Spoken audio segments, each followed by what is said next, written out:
तमाम तारीफ़ें अल्लाह ताला जल्ल मजदुहुल करीम के लिए। दुरूद व सलाम नबी करम नूर मुजस्सम शफ़ी मुअज़्ज़म अहमद मुज्तबा जनाब हज़रत मुहम्मद मुस्तफ़ा सल्लल्लाहु ताला अलैहि वसल्लम की ज़ाते वाला सिफ़ात के लिए हम्द व सलात के बाद, अज़ीज़ दोस्तों, बुज़ुर्गों और भाइयों, इंसान खाए पिए सोए जागे तो उसके जिस्म की ज़रूरियात पूरी होती हैं। लेकिन जब वो अल्लाह का ज़िक्र करता है, नमाज पढ़ता है, दुआ मांगता है, इस्तिग़फ़ार पढ़ता है, दुरूद व सलाम के गजरे पेश करता है, तो फिर उसकी रूहानी ज़रूरियात पूरी होती हैं। आज जिस ज़माने में हम वक्त गुजार रहे हैं, लोगों की जिस्मानी ज़रूरियात पूरी करने के लिए, ग़िज़ाई ज़रूरियात पूरी करने के लिए बहुत सारे बंदोबस्त किए जा रहे हैं। लेकिन जितना लोग अपनी ज़ाहिरी ज़रूरियात में ख़ुद कफ़ील होते जा रहे हैं, उतना ही ज़्यादा वो रूहानी तौर पर कमज़ोर होते जा रहे हैं। घंटों बैठकर गपशप करने वाले लोगों के लिए थोड़ी देर भी ज़िक्र इलाही करना मुश्किल हो जाता है। लंबी चौड़ी बातें करने वाले, लंबे चौड़े दलाइल देने वाले लोग और समझदार लोग और सियाने लोग इबादत के मामले में सुस्ती करते हैं, अमल के मसले में कमज़ोर हो जाते हैं। तस्बीहात करना, वज़ाइफ पढ़ना, दुरूद व सलाम पढ़ना, कम बोलना, सच्ची बात करना, सब्र से रहना, शुक्र को अपनाना, कनात इख्तियार करना, हसद, बुग़ज़, अदावत से बचना, ये लोगों के लिए मुश्किल हो जाता है। फिर उसका नुकसान ये है कि मुआशरा एक अजीब सी बेसुकूनी और बेकरारी का शिकार है। जेब में बहुत ज़्यादा पैसे रखने वाला, खुश शक्ल नज़र आने वाला, पेट भर के रोटी खाने वाला शख्स भी ढूंढता फिरता है कि आखिर मैं परेशान हूँ क्यों। आप इंसानियत की तारीख़ पढ़ेंगे तो आपको मालूम होगा कि इंसान ने कभी पत्थर की पूजा की, कभी माज़अल्लाह चाँद सूरज की, दरख्तों की, बुतों की पूजा की। माज़अल्लाह ये गलत डायरेक्शन पे तो चढ़ गया, लेकिन ऐसा नहीं है कि कोई बंदा दुनिया में आया हो और किसी की उसने इबादत ना की हो। इसलिए कि अल्लाह तबारक व तआला ने जिस तरह हमारे जिस्म में खाने की तलब रखी है, पीने की तलब रखी है, सोने की तलब रखी है, इसी तरह अल्लाह ताला ने इबादत के लिए तलब रखी है जिस्म में। ये तो हुआ कि इंसान गुमराह हो गया, गलत रस्तों पे चल निकला, उसने झूठे माबूदों की तरफ माज़अल्लाह तवज्जो कर ली, लेकिन वो किसी न किसी के सामने झुकता रहा, क्योंकि उसके वजूद में तलब थी, शौक था उसे कि वो इबादत करे। अल्लाह तबारक व तआला जब मुसलमान को तौफीक दे और अल्लाह की बारगाह की जानिब वो रुजू करे, तो फिर उसका रवैया ये होना चाहिए कि उसकी तवज्जो हो अल्लाह की जानिब। हमारे यहाँ तस्बीहात पढ़ ली जाती हैं अगर कभी मौका मिले, लेकिन वो ख़ास इन्हिमाक, वो ख़ास शौक़, वो ख़ास ज़ौक़ अल्लाह तबारक व तआला की इबादत का। एक होता है नमाज पढ़ना, एक होता है एहतमाम के साथ नमाज पढ़ना, यानी ज़रा वक्त पे उठना, ज़रा सही करके वज़ू करना, ज़रा शौक़ से मुसल्ला बिछाना। एक होता है तस्बीह पढ़ लेना, और एक होता है ज़रा थोड़ा सा ना शौक़ के साथ अल्लाह को याद करना। आप कभी जो मैंने आय करीमा पढ़ी, इसकी आप शान नज़ूल देखें।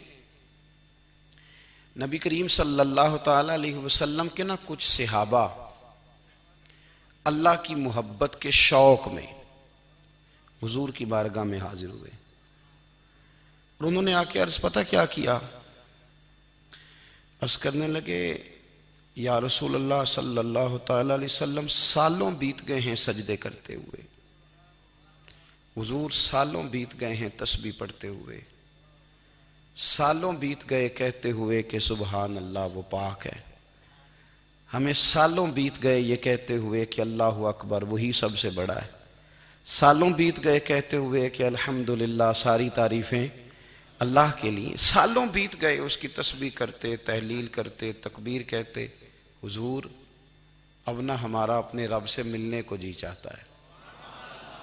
कभी यह हकीकत मुंतज़िर नजर आ न लिबास मजाज में, लाखों सजदे तड़प रहे हैं मेरी जबीने नियाज में। और इकबाल कहने लगे कि तेरे इश्क की इंतहा चाहता हूँ, तू मेरी सादगी देख क्या चाहता हूँ। मेरा ज़रा सा तो दिल है मगर शोख इतना, मैं वही लन तरानी सुना चाहता हूँ।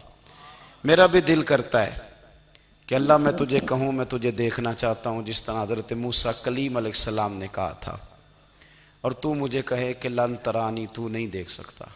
ज़रा सा तो दिल है मगर शोख इतना, मैं भी वही लन तरानी सुना चाहता हूँ। फिर कहने लगे भरी बज़्म में राज की बात कह दी, बड़ा बेअदब हूँ सजा चाहता हूँ। देखो सब लोगों के बीच ही मैंने ये कह दिया। मेरे अजीज सहाबा ना शौक में, कितने सारे लोग हैं आप, कितनी माशाल्लाह बड़ी तादाद में आप आए। हम भी कभी इस शौक में गए हैं कि हमारे रब को देखने को दिल चाहता है, हमारा जी चाहे वो कभी हमें मिले, हम कभी उसकी ज़ियारत करें, उसकी बारगाह करम में हम हाजिर हों। सहाबा ने अर्ज़ किया या रसूल अल्लाह सल्लल्लाहु अलैहि वसल्लम हमारा रब कहाँ है। हमारा ना अपने रब को देखने को जी चाहता है। जब सहाबा ने यह अर्ज़ किया तो अल्लाह ने कुरान मजीद नाजिल किया, फरमाया वइज़ा सालका इबादी अन्नी फ़इन्नी करीब। महबूब जब मेरे बंदे आपकी बारगाह में आके मेरे बारे में पूछे ना, तो उनसे कह देना मैं उनके करीब ही हूं, करीब ही हूं। दलील क्या है? भाई इज़ादान, ये जब भी मुझसे दुआ मांगेंगे मैं इनकी दुआओं को कबूल फरमाऊंगा। मैं इनके करीब हूं, मैं इनके करीब हूं। ये जब भी दुआ मांगेंगे ना मैं कबूल करूंगा, मैं इनके करीब हूं। अल्लाह तबारक व तआला के बंदे अल्लाह से मोहब्बत करते, रब की बारगाह में झुकते, उसको अपने दुख सुनाते, उसके प्यारे महबूब सल्लल्लाहु तआला अलैहि वसल्लम का वसीला लेके उसके हुजूर हाजिर हो जाते, पेशानियां सजदों से रोशन होती। हम ना हर चीज के लिए वक्त निकालते हैं, हर चीज के लिए, लेकिन इबादत के लिए वक्त नहीं निकालते। हर शय आबाद है, हर शय। हमारी फेसबुक भी आबाद है, व्हाट्सअप भी आबाद है, हमारे ट्विटर भी आबाद हैं, हमारी हर चीज़ आबाद है। सबसे कम आबाद हमारा मुसल्ला रह गया है, सबसे कम। वो लोग अब ढूंढने से मिलते हैं जिनकी बगल में मुसल्ला होता था। मेरे भाई आप कितना को दुनिया के पीछे भागोगे थका देगी, कितना दौलत के पीछे भागोगे थका देगी। आप जब अपनी जिंदगी में जमा तफरीक करोगे ना, तो मरते वक्त एहसास होगा कि सारा कुछ तो लोगों के लिए किया, अपने लिए तो कर ही कुछ नहीं सके। और हम इबादत के मामले में बहानेबाजी भी करते हैं। हम कहते हैं ओहो रिस्क कमाना भी तो इबादत ही है ना, तो मैं हलाल रोजी के लिए जा रहा हूं, ये भी तो इबादत है ना।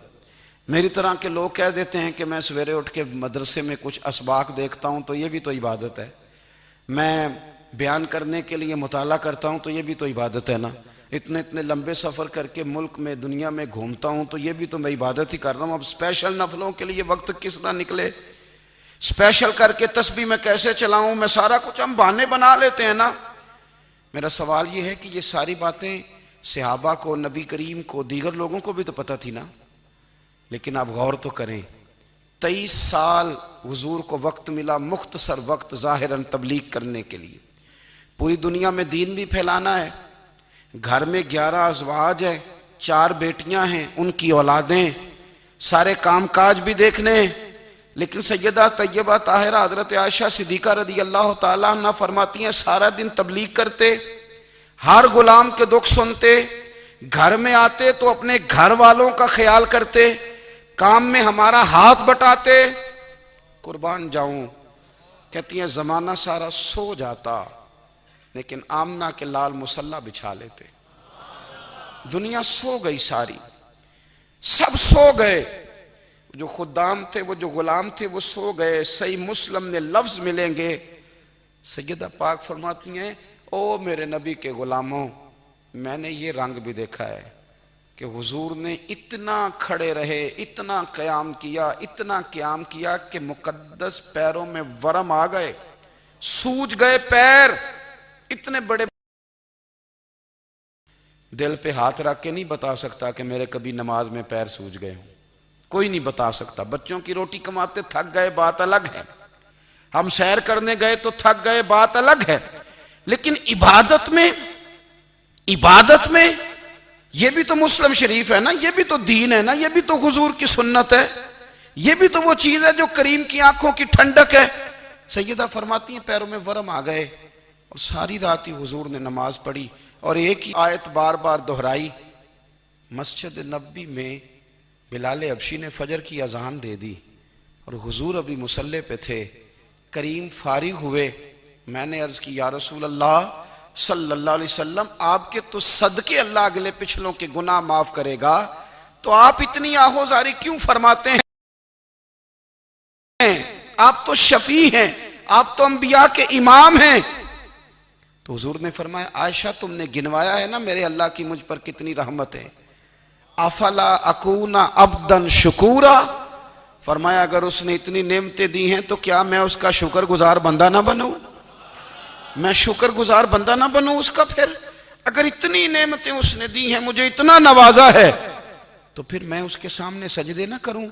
ओ मेरे भाई, बड़े काबिल फख्र लोग हैं हम कि हम नबी पाक के गुलाम हैं। हम काबिल फख्र हैं कि नबी करीम के गुलाम हैं। क्या कभी इस गुलामी के शुक्राने में भी 2 नफल पढ़े कि या अल्लाह तेरा शुक्र है तूने हमें हुजूर का गुलाम बनाया? याद रखें कि अपनी रूहानी जिंदगी को आबाद करें, इस्तिगफार पढ़ें, तस्बीहात करें। हजरत अब्दुल्ला इब्ने उमर रदी अल्लाह ताला अन्हो, हजरत उमर के साहिबजादे, मक्का मुकरमा में उनकी कब्र है। मैंने जब उन्हें पढ़ा तो मुझे उनसे बड़ा प्यार हो गया। लेकिन आपको पता है वहाँ जाके किसी शख्स का मज़ार तलाश करना या पूछना एक मुश्किल काम होता है। तो एक दफ़ा मैं मक्का शरीफ में हाजिर था, तो एक गाड़ी वाला ड्राइवर मुझे कहने लगा कि मौलाना मैं आपको जानता हूँ, मुझे आपसे मोहब्बत है, एक बात बताऊँ आपको। मैंने कहा बताओ। कहने लगे हज़रत अब्दुल्ला इब्ने उमर की कब्र देखनी है। मैंने कहा ये तू नहीं कह रहा, ये किसी ने बंदोबस्त कराया है, ये अल्लाह ने तेरे दिल में बात डाली है, ये हो गया तू ले चल मुझे। हजरत अब्दुल्ला इब्ने उमर को नबी पाक ने फरमाया था राजुलुन सालिह, ये नेक बंदा है, ये मुत्तकी आदमी। हजरत अब्दुल्ला इब्ने उमर रदी अल्लाह ताला अन्हु सैयदना फारूक आज़म रदी अल्लाह ताला अन्हु के साहिबजादे हैं और इनकी हमशीरा सैयदा हफ्सा रदी अल्लाह ताला अन्हा हुजूर की ज़ौजा मोहतरमा। एक दिन अपनी हमशीरा से कहने लगे कि नबी करीम सल्लल्लाहु ताला अलैहि वसल्लम घर में आए ना, और अगर हुजूर गम उम्मत में परेशान ना हो, तबीयत को हशाश बशाश देखो, तो ज़रा पूछना तो सही हुजूर का मेरे बारे में क्या ख्याल है। पूछना तो सही कि करीम की बारगाह में मेरा क्या मकाम है, मेरे बारे में हुजूर क्या फरमाते हैं। अब बहन को काम बताए और बताए भी भाई, और फिर बहन वो काम ना करे, ये तारीख में होता नहीं।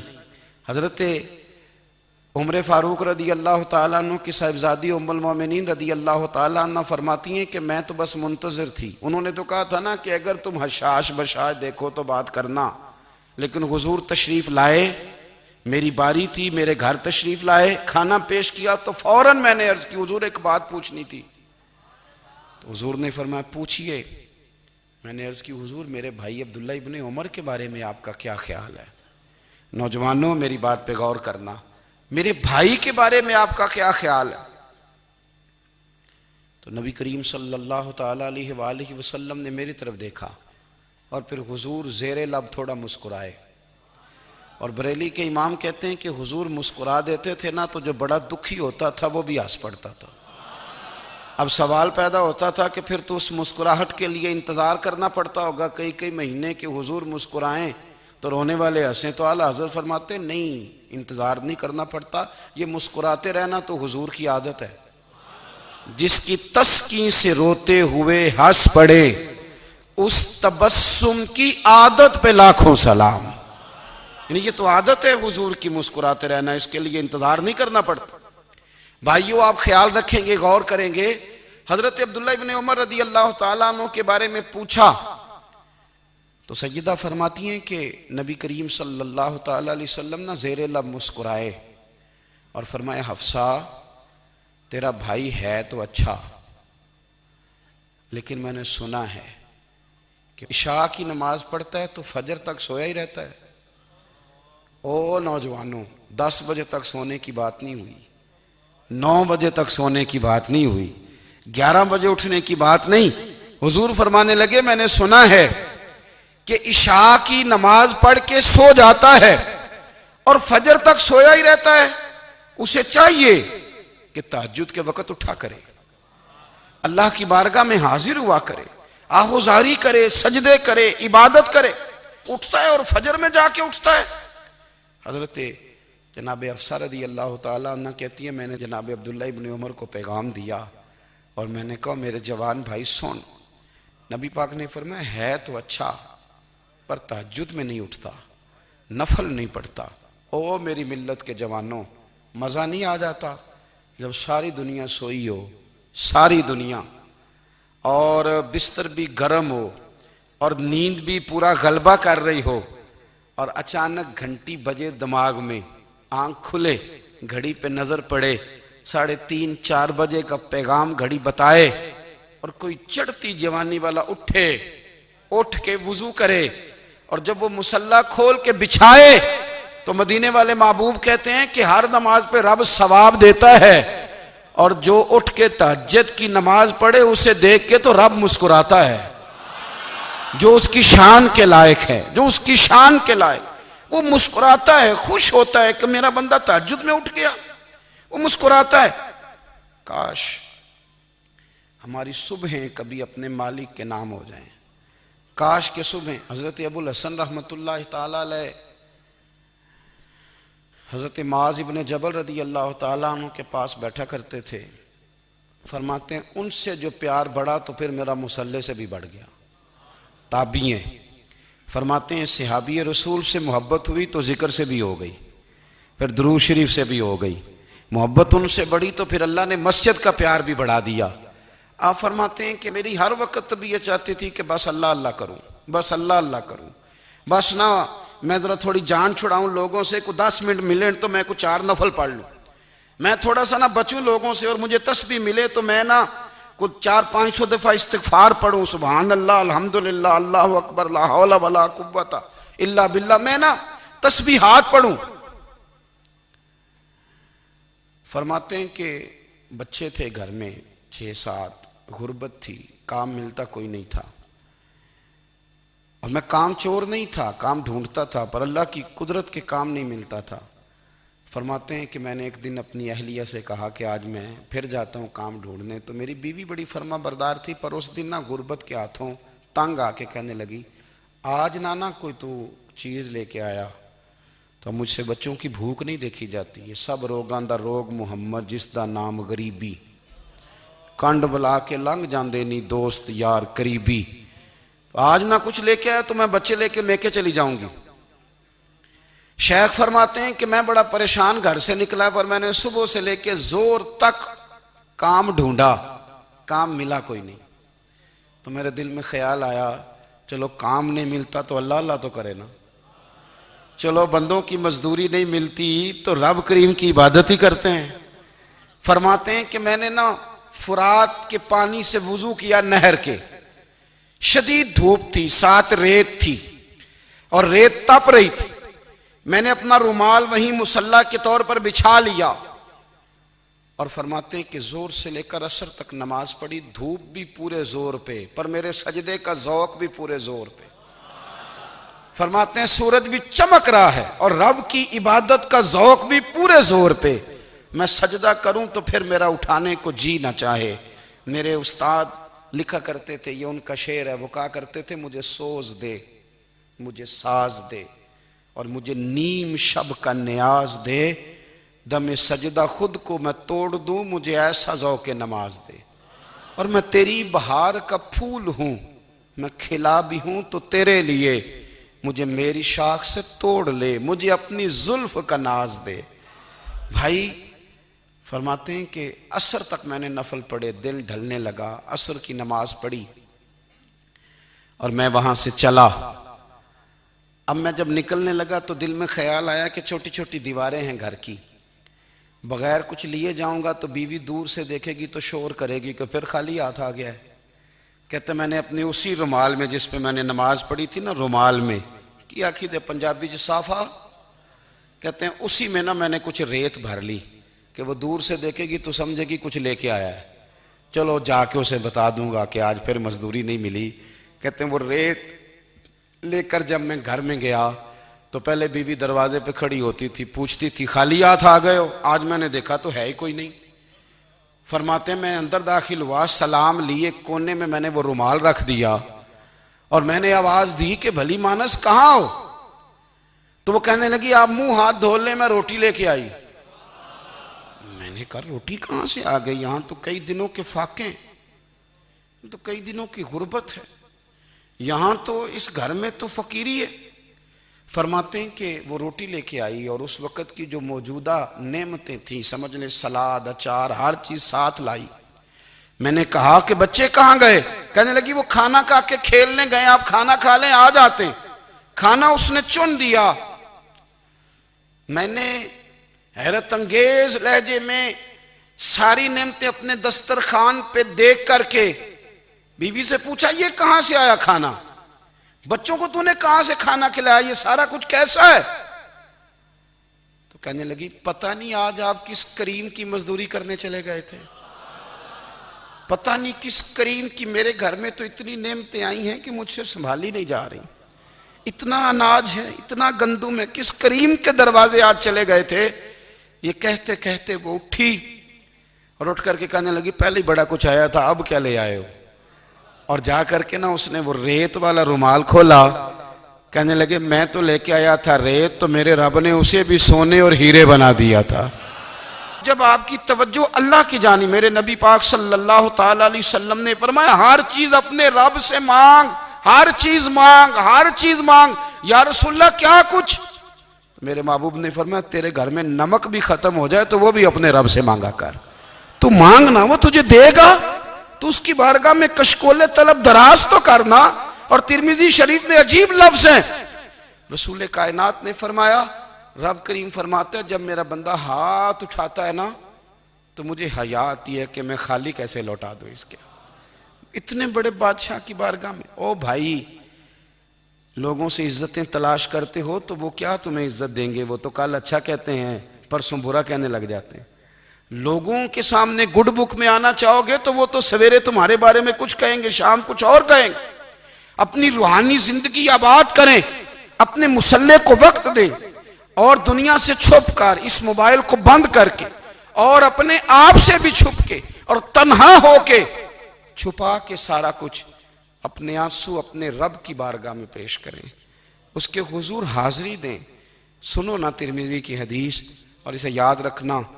नबी पाक अलैहिस्सलाम ने फरमाया अपने दुख लोगों के सामने ना बयान करना, सेठों नवाबों को ना बताते फिरना, दुनियादारों के सामने जाके ना रोना कि मैं तकलीफ में हूं। फरमाया अगर दुनियादारों को दुख बताओगे रब तुम्हें कभी गनी नहीं करेगा। और लोग हैं कि उल्टा मजाक उड़ाएंगे। आपकी जिससे बड़ी पक्की यारी है ना, पक्की, वो तब तक पक्की है जब तक आपने 50,000 मांगा नहीं। और जिस वक्त आपने कह दिया कि मैं मजबूर हूं मेरी मदद कर, तो फिर खत्म हो गई दोस्ती।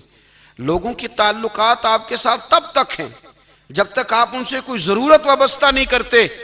करीम महबूब फरमाने लगे बंदों के सामने दुख ना बयान करना, अल्लाह तुझे कभी गनी नहीं करेगा। तो अपने दुख अपने रब को बता, तू दुआएं मांग, तू उसकी बारगाह में हाजिर हो, तू उसके हुजूर अर्ज कर। फरमाया अपने दुख अपने रब को बता, वो जल्दी करे या देर से करे तुझे सारी दुनिया से बेनियाज कर देगा, तुझे किसी का मोहताज नहीं रहने देगा। अपने मुसल्ले को, अपनी दुआओं को। एक बुजुर्ग फरमाते हैं, मैंने दुआ मांगने का तरीका अपनी बीवी से सीखा। दुआ मांगने का तरीका अपनी, सीखने वाले तो अपने बच्चों से भी सीख लेते हैं, सीखने वाले तो हर एक से सीखते हैं। वो कहते हैं मैंने दुआ मांगने का सलीका अपनी बीवी से सीखा है। हजरत वो किस तरह? फरमाने लगे मेरी बीवी ने ना मुझे कोई काम बताया, कुछ पैसों की ज़रूरत के लिए कहा, तो मैंने उसे कहा कि भाई अभी मेरे पास नहीं है, कुछ दिनों में आते हैं तो मैं दे दूंगा। औरतों की आदत होती है, वो बार बार याद कराती हैं। 2-4 दिनों के बाद फिर उसने कहा हजरत वो मैंने कहा था कुछ पैसे, मैंने उसे कहा कि अभी मेरे पास नहीं है, कुछ दिनों में मिलते हैं तो मैं तुम्हें दे दूंगा। उसने कुछ दिनों के बाद फिर कहा हुजूर वो मैंने कुछ पैसे कहे थे। फरमाते मैंने डांट दिया, मैंने कहा कि क्या तू रोज मुझे शर्मिंदा करती है, कहा ना मेरे पास नहीं है, होंगे तो दे दूंगा, तू रोज याद कराती है। फरमाते उसने पहले तो मेरी डांट को सहा, फिर मेरे सख्त जुमलों ने उसकी आंखों में आंसू पैदा कर दिए, फिर उसने अपने आंचल में अपने उस दुख को समेटा और फिर उसने एक जुमला कहा तो मैं रो पड़ा और मुझे अपने रब से मांगने का तरीका आ गया। मुझे कहने लगी हजरत जी आपने डांट दिया, मैंने सह लिया, पर आप ही मेरे शौहर हैं, बताएं ना आपसे न कहूं तो मैं किस से जाके कहूं। फरमाते हैं मैं रो पड़ा और मैं खुल के रोया और मैं तड़प के रोया और फिर मेरी सिसकियां बंद गईं। तो मुझे कहने लगी आपको क्या हुआ? मैंने कहा मुझे भी दुआ मांगनी आ गई है। जब मैं उसे कहूंगा ना अल्लाह तू ही मेरा रब है, मैं तुझसे ना कहूं तो मैं किससे जाके कहूं, मैं क्यों किसी बंदे से सवाल करूं, मैं क्यों किसी दुनियादार से कहूं, मैं तेरे बंदों का, नेक बंदों का वसीला लेके, तेरे महबूब की गुलामी लेके तेरी बारगाह में आया, तुझसे ना मांगूं तो किससे मांगूं। समझ आ गई है, जब मैं इस रंग में मांगूंगा तो फिर रब मेरे ऊपर बड़ा ही फजल फरमाएगा, वो मेरे ऊपर बड़ी रहमत करेगा, वो मेरे लिए आसानियां करे। अजीज दोस्तों हम इस तरह करने लग गए हैं कि हमने ना अपने ताल्लुकात पर एतमाद करना शुरू कर दिया है। मेरे ताल्लुकात बहुत हैं, हमने अपनी दौलत पर एतमाद करना शुरू कर दिया है, मेरे पास दौलत बहुत है। हमने अपने इल्म पर, अपनी शोहरत पर एतमाद करना शुरू कर दिया है कि मेरे पास फलां चीज बहुत है। याद रखना जब बेनियाज अपनी सिफ्ते बेनियाजी दिखाता है तो बड़ी बड़ी दौलतों वाले मजबूर नजर आते हैं। भाइयों जब इंसान का रिश्ता अपने मालिक के साथ होता है फिर तो गम भी कुछ नहीं कहते, परेशानियां भी कुछ नहीं कहती, फिर तो जिंदगी सब्र वाली, फिर तो जिंदगी तवक्कुल वाली, फिर तो जिंदगी भरोसे वाली। फिर इंसान अपने आप को रुसवा नहीं करता, दुनियादारों से उम्मीदें उसकी खत्म हो जाती, उम्मीदें अल्लाह रसूल से लगा लेता है, मजबूत हो जाता है, मजबूत ताकतवर हो जाता है, खुददार हो जाता है, बावकार बाइज्जत हो जाता है। हजरत बहलोल दाना रहमतुल्लाह अलैह बैठे थे तो हारून रशीद हज करके आ रहा था, तो रस्ते में हजरत शेख से मुलाकात हो गई। तो अस्सलामु अलैकुम के बाद कहने लगा हुजूर कोई हुक्म हो तो बताइएगा। तो हजरत बहलोल दाना फरमाने लगे तेरा रब कौन है? उसने कहा अल्लाह। तो फरमाया मेरा कौन है? कहा अल्लाह। फरमाने लगे तो बड़ा ही बेवकूफ है, क्या तू ये समझता है कि रब हारून रशीद को तो देगा और बहलोल दाना को भूल जाएगा? तेरा भी वही रब है, मेरा भी वही रब है। उसने अगर तुझे दे के आजमाया है तो हो सकता है मुझे ना दे के आजमा रहा हो। जब उसकी हिकमत के तकाजे होंगे तो अता करेगा और देगा। तू जा अपना काम कर। भाई अपनी रूहानी जिंदगी, अपनी इबादत, अपने वज़ाइफ, अपने रोजमर्रा के मामलात, अपनी दुआएं, अपना इस्तिगफार। देखो कोई मुश्किल काम तो नहीं, 2 रुकू हैं सूरह वाक़िया की, अगर रात को पढ़ ली जाए तो। मैं किस तरह ये बात बयान करूं कि तवीज़ बांटना आसान है और वजीफा बताना मुश्किल है।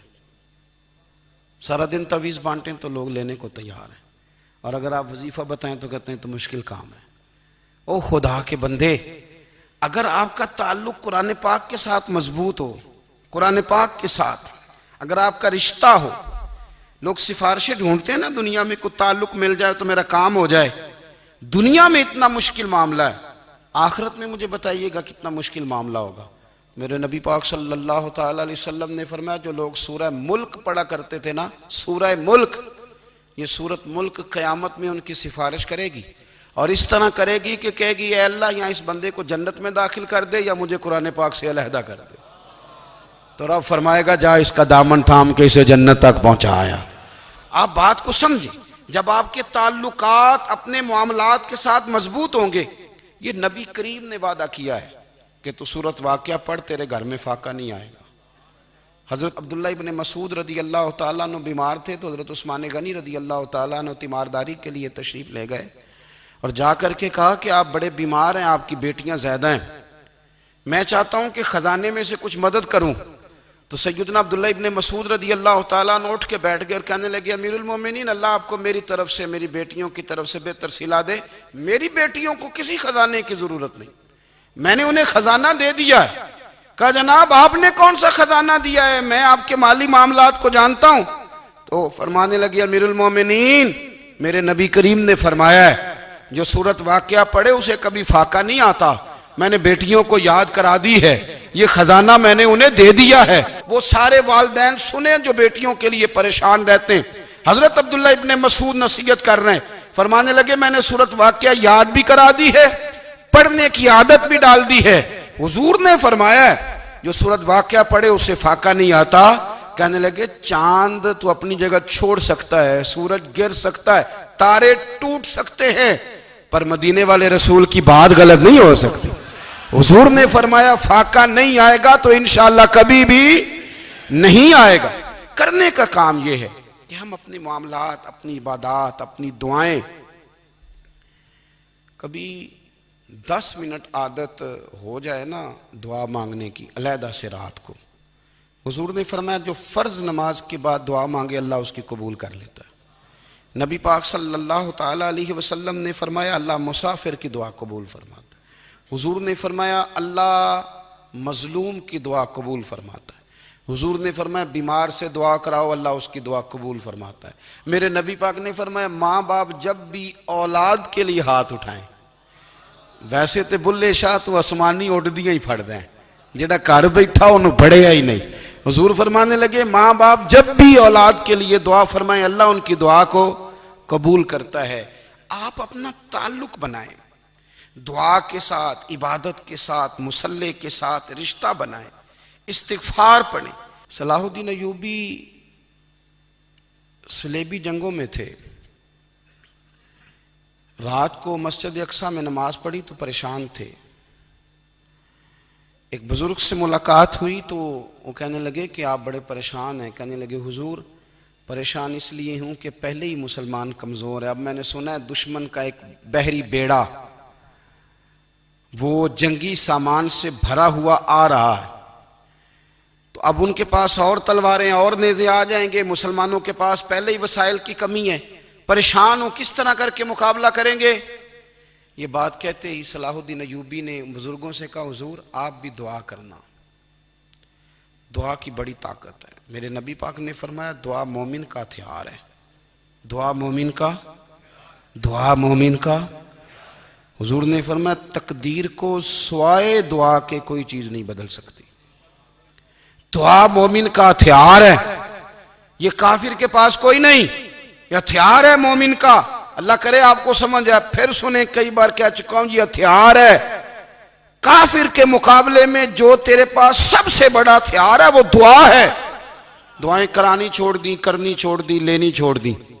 हजरत सैयदना अनस बिन मालिक रदी अल्लाह ताला अन्हु फरमाया करते थे मैंने वो रंग देखा है जब हुजूर दुआ मांगते थे और हुजूर की मुकद्दस आंखों में आंसू भी साथ ही बहा करते थे, मैंने वो अंदाज देखा है।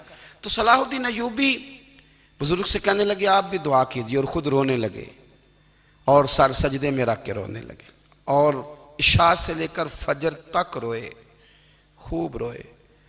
सुबह वो बुजुर्ग आए तो सलाहुद्दीन अय्यूबी का खूबसूरत और हंसता हुआ चेहरा देखा। कहने लगे आप बड़े खुश हैं, रात तो मैंने बड़े रोते हुए देखा था। तो कहने लगे हुजूर वो जो बहरी बेड़ा आ रहा था ना वो पानी में डूब गया है, अब वो नहीं आ रहा, अभी खबर आई है तो मैं बड़ा खुश हूं। बुजुर्ग कहने लगे उठ सीने से लग, और सोने के बाद वो बहरी बेड़ा पानी में नहीं डूबा, वो तेरे आंसुओं में डूब गया है। वो जो तू रात रोया है ना रब करीम की बारगाह में, तो वो डूब गया है। भाई अपना मुसल्ले का, इबादत का, वज़ाइफ का, अल्लाह अल्लाह का सिलसिला उसको मजबूत करें, अपनी दुआओं के ताल्लुक़ को मजबूत करें। दुआएं बड़े इनकलाब बर्पा कर देती हैं। हम थोड़े थोड़े ना जब से खुश्क हुए हैं ना, खुश्क, और मेरी तो जमात ही सूफिया की जमात थी। हम तो दाता अली अजमेरी की जमात से, हम तो ख्वाजा अजमेरी की जमात से, हम तो शेख अहमद फ़ारूक सरहंदी की जमात से, हम तो सूफिया की जमात। हमारी जमात ने भी वो ताल्लुक़ जो हमारे बुज़ुर्गों ने बनाया था। बुज़ुर्ग अल्लाह के करीब कैसे जाता है? तो हमारे यहाँ ना बहुत सारे लोग कहते हैं जी नज़र हो गई तो काम हो गया। भाई जो बुखारी मुस्लिम में तरीका है ना अल्लाह का कुर्ब पाने का, वो तो नफल है। नबी करीम अलैहिस्सलाम ने फरमाया बंदा नफलों के ज़रिए रब के करीब जाता है, और इतना करीब जाता है कि फिर अल्लाह उसकी ज़ुबान बन जाता है, अल्लाह उसकी आंखें बन जाता है, कान बन जाता है, हाथ और पैर बन जाता है। तो ये तो इबादत है, ये तो अल्लाह की बारगाह की हाज़िरी है जो आपको अल्लाह के करीब करेगी। तो अपने नमाज को अहमियत दे के अदा करें, नमाजें मोबाइल बंद करके अदा करें। देखिए ना, कुछ लोग कहते हैं मुझे टाइम नहीं मिलता नमाज का, तो मैं कहता हूँ ये आपने बड़ी जुर्रत की बात की है। मुझे को मेरा पीर भाई कह देना मेरे पास टाइम नहीं है आपको मिलने का, तो मैं कहता हूँ आज के बाद आना ही ना। तू क्या समझता है, तू बहुत बड़ा आदमी है, तेरे पास टाइम नहीं है और हमें मिलने का टाइम, मौज कर। तो आपने अल्लाह रसूल को कह दिया टाइम नहीं। और अजीब फलसफा है ना, कहा जाए नमाज पढ़ने आओ तो कहते हैं कपड़े ठीक नहीं, और कहा जाए कि आओ जरा दावत पे चलें तो कहते हैं 1 मिनट ठहर मैं कपड़े बदल के आया। नमाज के लिए कहा तो कहते ठीक नहीं, दावत के लिए कहा तो कहते मैं जरा तैयारी कर लूं, यूं जाना मुनासिब नहीं।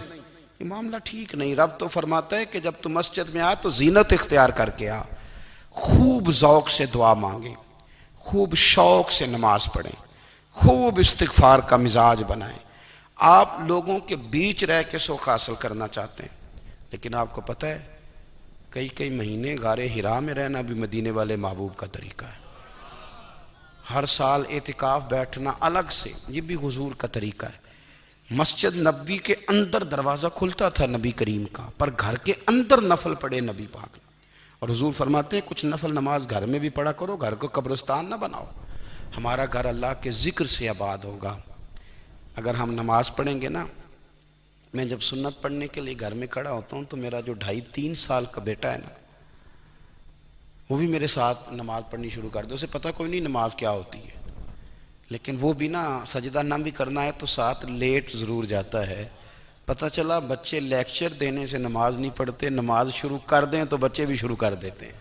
हम जब परेशान होते हैं तो लेक्चर देते हैं, तो लेक्चर तो बाहर शायद चल जाए, घर में कैसे चलेगा, घर में तो अमल चलेगा। तो मेरे अजीज़, आज के इस रूहानी इज्तिमा में हमारे दोस्तों ने जो मेहनत की, हमने बार बार अपनी नीयत से पूछा खुदा हमें माफ़ करे अगर कोई ज़ाती शोहरत है, कोई हमारे ज़ाती मुफादात हैं, रब हमें हिदायत दे। हमारी ये ख्वाहिश थी कि रूहानी इज्तिमा हमें थोड़ा सा अल्लाह और उसके रसूल के जानिब माइल करे, कुछ हमारा रिश्ता मुसल्ले के साथ मजबूत करे।